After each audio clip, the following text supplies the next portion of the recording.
Hello guys, और आज मैं आपको बता रही हूँ क्रिम्पिंग करना। और ये हमने सेक्शन लेने हैं छोटे छोटे और अच्छे से हेयर को क्रिम करना है। इससे पहले हमने हेयर प्रिपरेशन किए, अच्छे से ब्लू ड्राई किया हेयर में।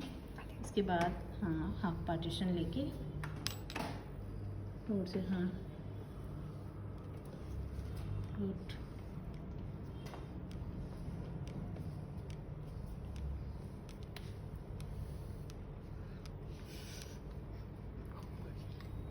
हमने सारी पीछे से 90 डिग्री पे करनी है ताकि अच्छे से वॉल्यूम आए हेयर में।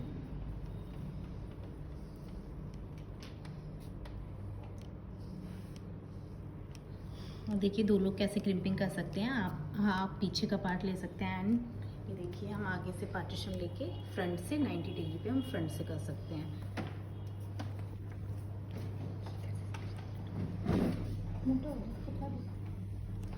गुड।